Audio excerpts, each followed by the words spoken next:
Thursday, the Department of Labor releases the June jobs report. We're getting ahead of it now with Evan Sohn, who runs recruiting.com. He's also the man behind the world-famous Sohn Investment Conference. Evan, it's good to see you again. Welcome back.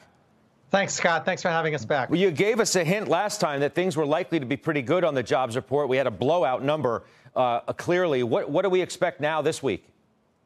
So this is the third installment of the Recruiter Index Survey, and we're seeing significant improvements since our first release in April.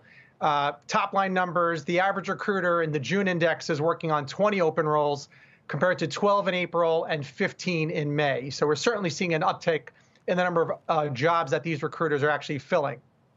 Wow. So the average recruiter is looking to fill 20 positions as we speak. That's correct.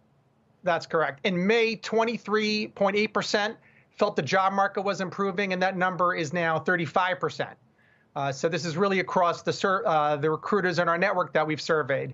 And for the first time in the index, a majority of the recruiters, 51.4%, believe that their job requirements are going to increase in the next 30 days as compared to 42.8% in May. And 68% actually feel the job requirements are going to increase in the next 90 days. Well, that's great to hear. What kind of jobs are we talking about? So we're seeing healthcare, 61% demand are increasing, construction, 75%.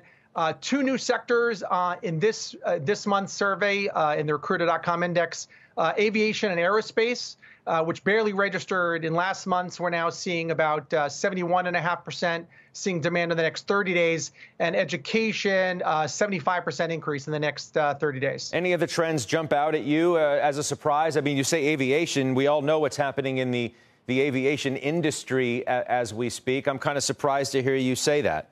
Yeah, likewise. So that was pretty surprised. I think one of the other things that was a little bit jumping out for me was that in the May survey, there was a much greater percentage, around 16%, felt that COVID really had a great impact on their recruiting numbers themselves. And now in the June index, 42.8%, it was 42.8% in May, said that COVID-19 had a great effect on their recruiting, and now that number is down to 16.3%. So I think we're seeing the job market open up, and certainly the jobs that need recruiters are really beginning to open up, and roles that might have been put on hold back in April and May are now beginning to open up again. Is there a distinction between whether these searches are for permanent positions or just temporary work, that these could be longer lasting, hopefully?